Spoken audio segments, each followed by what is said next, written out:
with the second charter, setting out the internal and external policies of the nation. Now there was one guide, one rule, at last, for the first time in Somali history. As the charters had promised, the people were mobilized at once in a unified bid to develop the nation's resources. And in answer to the revolution's call, the people turned over not only themselves, but their purses and everything they had to the building of their nation.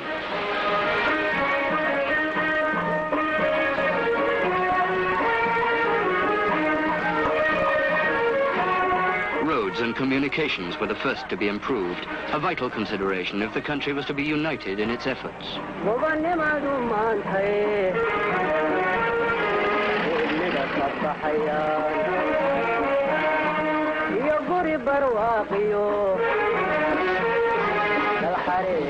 Self-help and community projects were started up and down the country.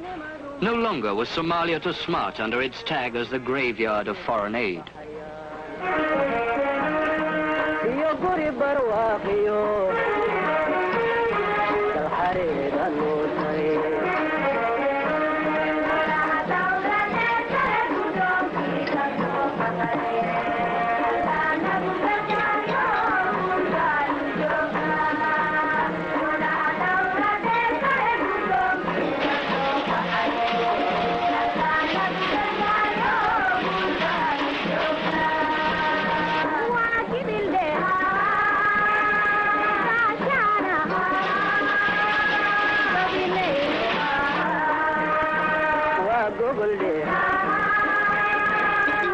The face of the country's towns and cities was changed.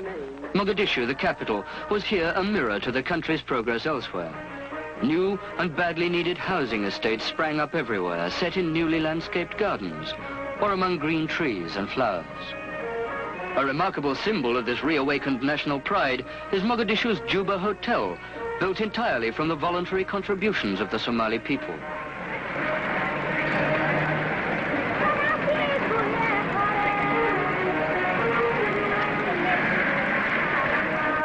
The crowded streets themselves point to just how the people's lives were changed. Their confidence returned. They were more secure. The streets were no longer places to avoid as they had been in the dark days before the revolution. Numerous cars signpost prosperity now, and bustling markets a thriving trade also in manufactured and agricultural goods.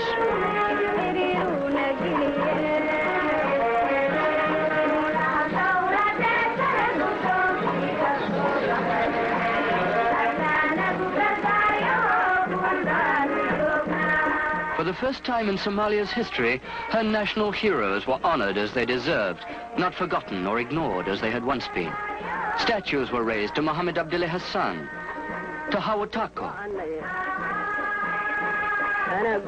to Dagatur.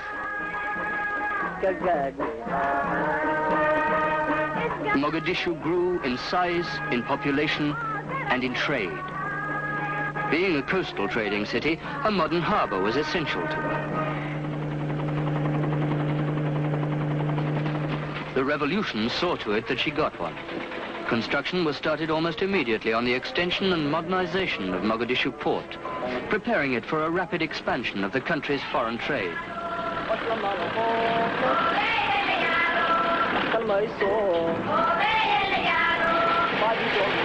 The revolution permeated Somali agriculture as well, straining to make people wake up to the value of their rich and fertile soil. Crash land development programs were started with the aim of making the country self-sufficient in basic foodstuffs while, at the same time, providing thousands with employment. Fertilization and mechanization were introduced on a wider scale than ever before by pooling cooperative resources.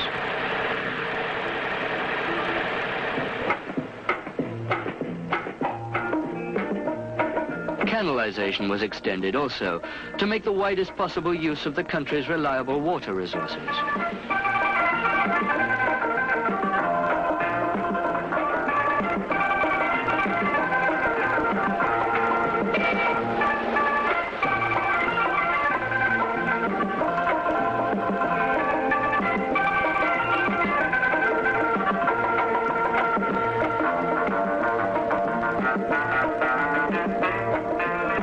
9 years of post-colonial decay had taught the Somali people the hardest yet clearest political lesson of all.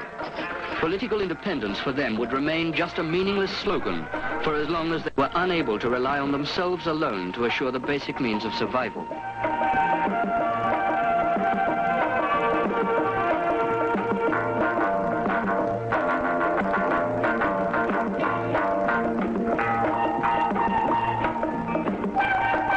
Typical of this, successful were their findings, that Somalia has taken over this function, ensuring cheap cereal supplies for everyone.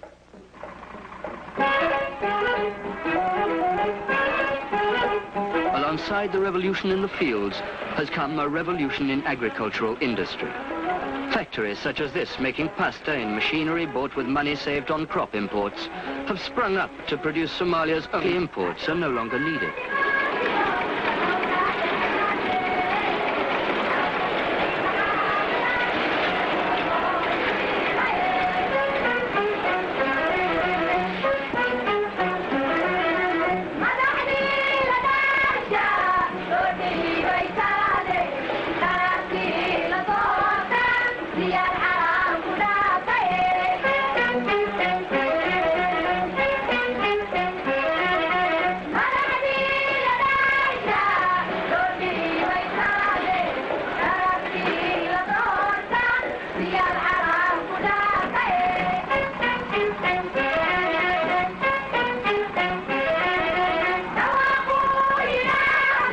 Tomatoes and other fruit crops have also benefited from the government's agricultural policies, showing vastly increased production. Today at Afgoi, the ETOP factory processes and cans many thousand tons a year for home consumption and for Somalia's growing agricultural export markets.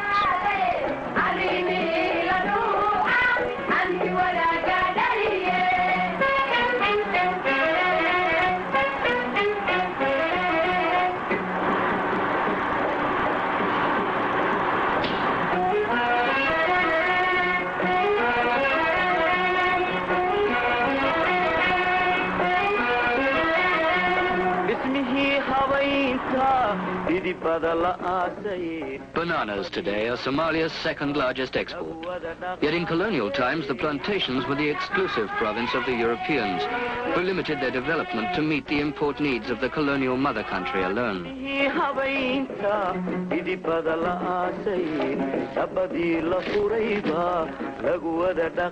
This policy has changed now. Production has been increased many times and markets are expanding to match.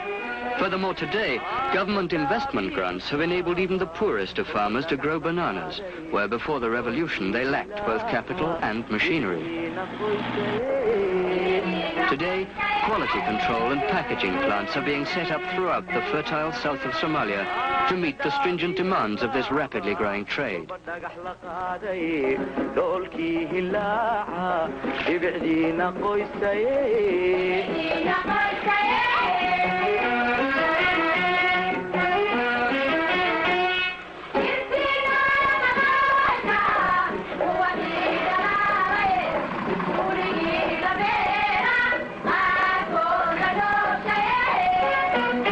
Somalia's banana exports can now be measured in tens of thousands of tons a year to markets lying as far afield as Europe, East and West, the Middle East, and Africa itself. Another basic crop more widespread since the revolution is sesame. And here again, sesame oil, once imported at great cost, is now processed inside Somalia.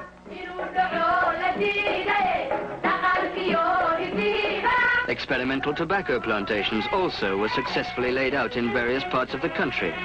Work on them clearly established tobacco as a feasible national crop, and further plantations were laid down.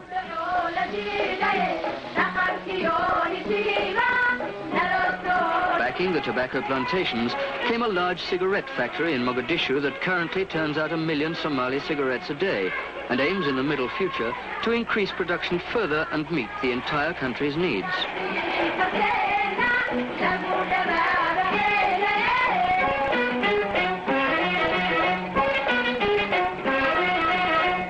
Vaccination and improved breeding techniques throughout the country. The revolution brought radical changes also to the social life of the people.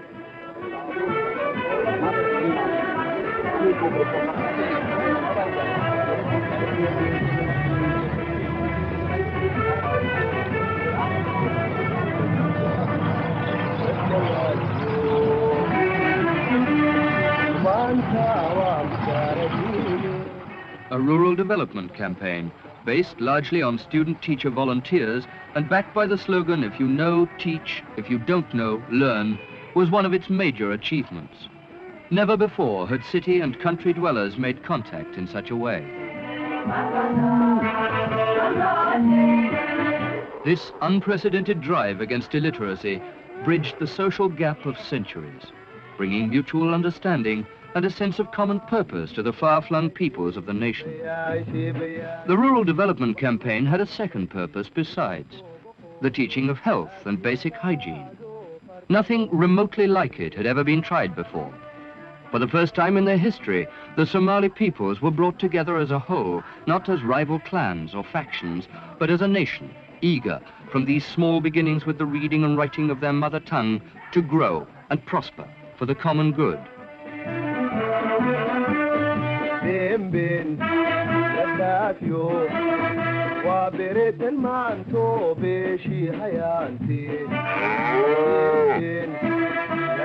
Doctors and teachers together, no matter how remote the community they visited nor how poor communications, scoured the Somali countryside to carry out their missions of enlightenment.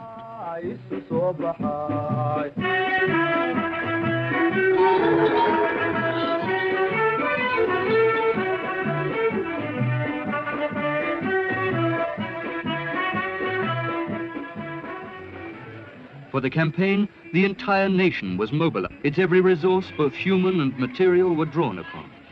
At the end of the first 6-month phase, its supporters and the nation's leaders turned out to greet the returning students who had played so large a part in its obvious success.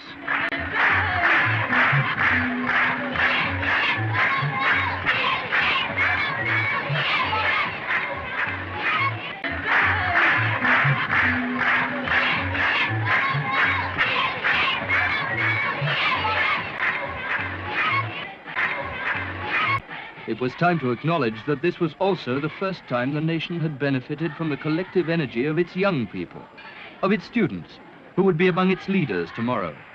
And in thanksgiving for this fact, great festivals of youth were held throughout the country. Festivals of youth were held throughout the country. In Mogadishu, President Siad himself attended these festivals, presenting medals and scrolls to all who had distinguished themselves over the grueling half-year.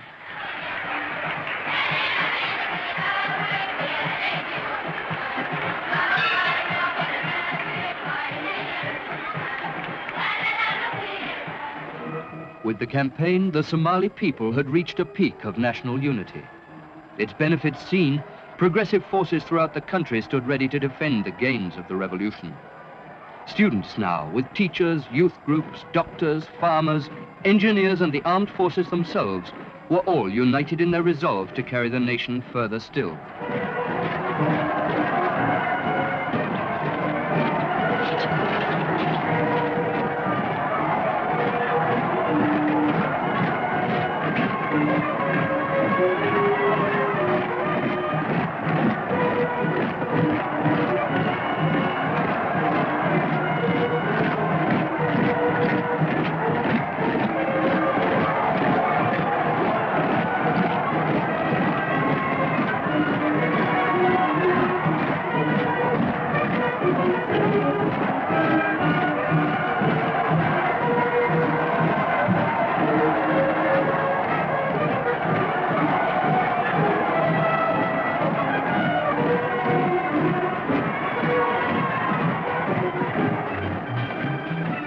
Now publicly accepted as active participants in their country's struggle, the nation's youth celebrated with colorful displays of their achievements.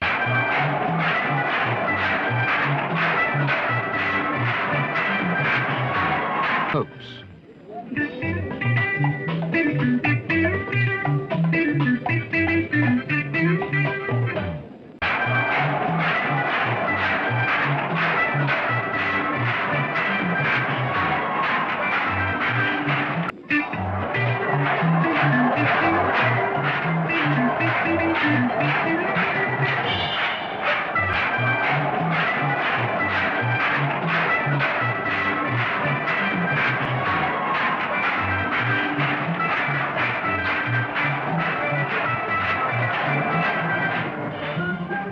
As we have already seen, former generations of Somali students had to learn of the world through foreign languages and cultures. Today, they are taught, up to the secondary level at least, in Somali. With government prompting, a Somali alphabet was agreed in 1973, enabling the first Somali books to be published for use in primary, intermediate, and secondary education. At last, the young could learn of and take pride in the culture and history of their own country. The revolution had pledged equality for women also. No longer suppressed by convention, girls and women today are given equal rights in education and the national life. They rank, in fact, among the leaders of the new society. For these future mothers of the nation, domestic science and needlework are new additions to the syllabus.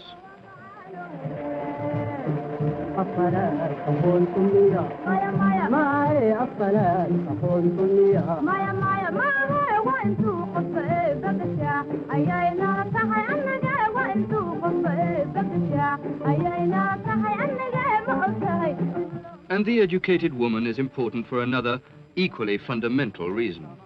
As the center of family life, without encouragement from her, tomorrow's children will grow and learn more slowly.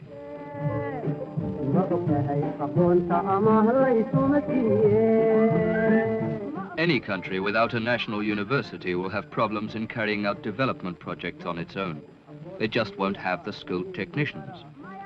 Accepting this as self-evident, an early task of the revolution was to endow a first-class university with faculties chosen to meet the country's specific needs. And their doing so bore fruit. Many of Somalia University's graduates today have already played leading parts in countless development projects of national importance.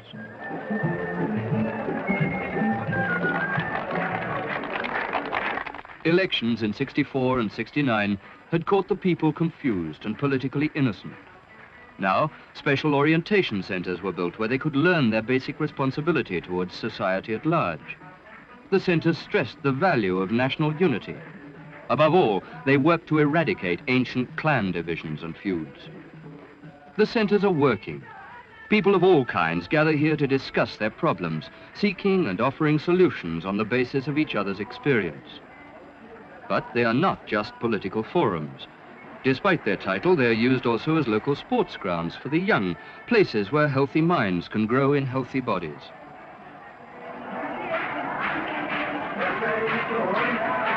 And whoever they be, every person who comes to a center will find a platform on which to express his or her views. Universally adopted, they have become... Siad referred repeatedly to the pledges laid down and enshrined in the first and second charters of the October Revolution.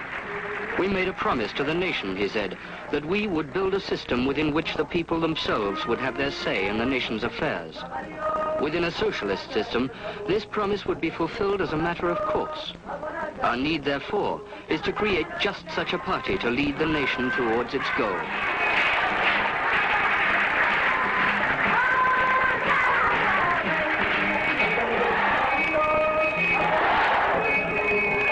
Following the president, the Minister of Education spoke of the great strides forward taken in his sphere since the revolution 7 years before. He cited the first ever printing of books in the Somali language, the rapid growth of the school population, the national campaign against rural illiteracy. The Vice President compared today's achievements by the various state departments with the demoralizing stagnation of the 9 years between the gaining of national independence and the October Revolution of 1969. The Minister of Commerce spoke of the enormous growth and investment in the country's agricultural and light engineering industry. The Minister of Information spoke of growing national and international awareness of and respect for the country and its present achievement.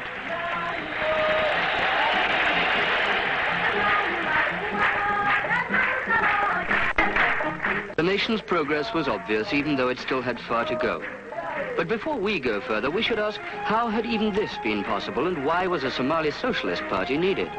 For an answer, we must step back into history and trace the long struggle of the Somali people for an independent... Armed with trinkets for trade and rifles to crush resistance, the Europeans descended upon Africa. But it was not easy. There was resistance.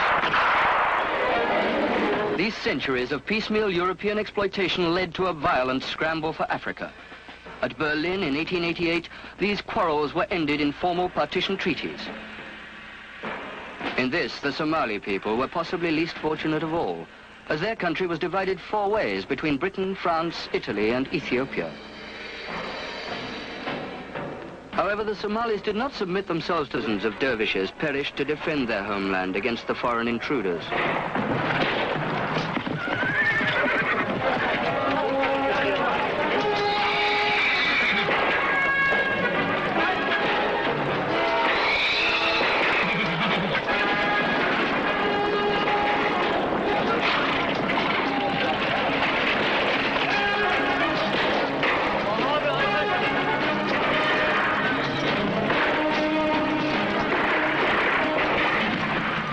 Muhammad's many poems record both his victories and defeats.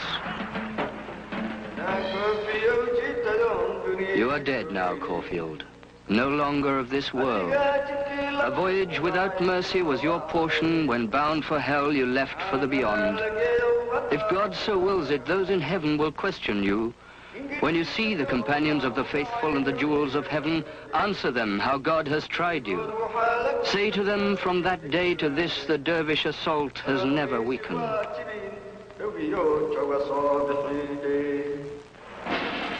Nor, as his poems show, did Sayyid Muhammad lack the courage to admit his defeats. Here, he complains at his countrymen's failure to join with the dervishes, warns them of the subtle tricks of colonialism, and concludes that his past victories and present setbacks are no more than the natural ups and downs of life itself.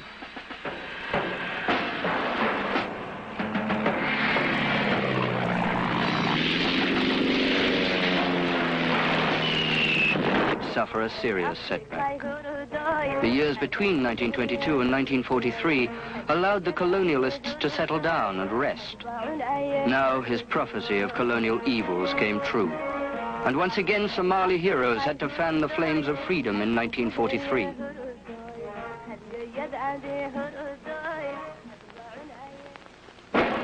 On the 15th of May, 1943, 13 youths formed the Somali Youth League. They struggled 17 years for freedom, both on the battlefield and in the political arena. Finally, on June the 26th, 1960, Britain withdrew from the Somali Protectorate.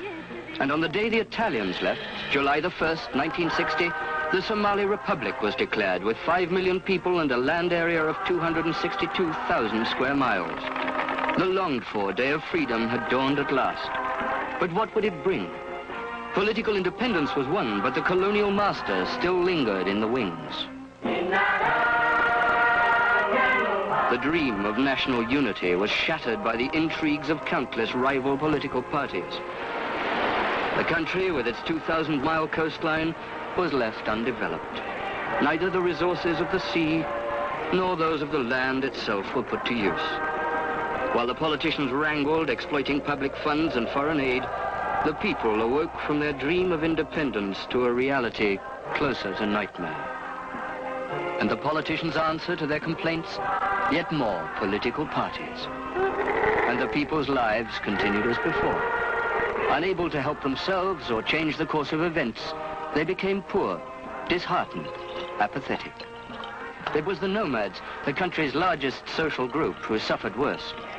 Their life in a cruel scrub environment had been harsh for centuries. To them, independence had promised a golden age of water and green pastures. Yet independence had come and brought them nothing. No change at all.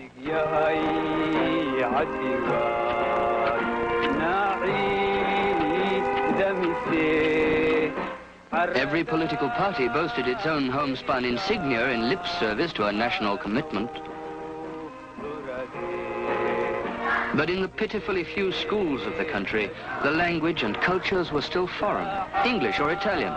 Debate raged over when and how Somali language and culture could be introduced, yet it remained only debate. Serpente, sedia, sappia, sapone, serpente, sedia, sappia, sasso. By now, Somalia had almost 90 political parties. At the March election of 1969, 74 of them put up 2,214 candidates to contest 123 parliamentary seats. Just how absurd this system was can be seen in the small town of Buleburde. where a total of 26 parties contested the 1969 election. Some 38,000 people voted, and of these, only 18,000 voted for successful candidates, leaving a 20,000 majority unrepresented, leaving their livestock and belongings behind to come and vote, often for men of their clan, men who offered them the earth, who bribed them, men of whose political ideals they knew little and understood less. In both the 64 and the 69 elections, one piece of outright deception to secure votes for the now corrupted SYL government and contradictory ballot system, an illiterate nomad girl like this, pressed to come in and vote, can easily be excused in her bewilderment for crossing out the entire voting paper with all its parties.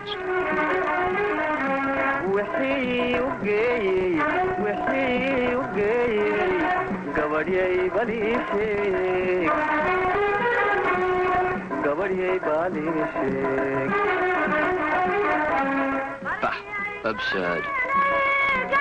Many other ways were found to cheat the people of their votes. Ballot papers left blank by confused voters were collected after the poll and filled in to the government's favor by the SYL officials supervising the election.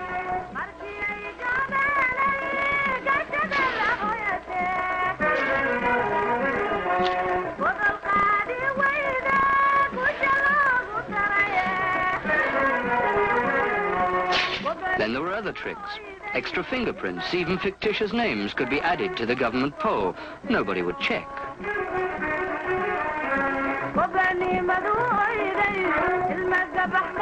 This, then, again, was a setback to the nation's struggle for unity and coherent development. The country was swamped and stifled by the intrigues and self-interest of its rival political groupings.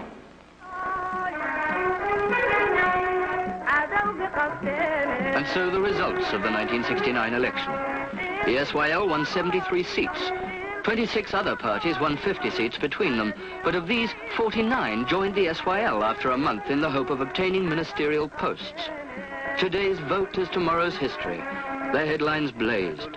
But what tomorrow? Self-interest was king now, and corruption and violence ruled as law and order broke down.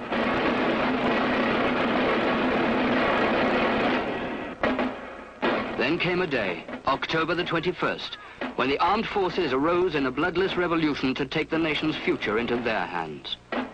On that same day, they dissolved all political parties and issued the historic first charter of the Somali Revolution.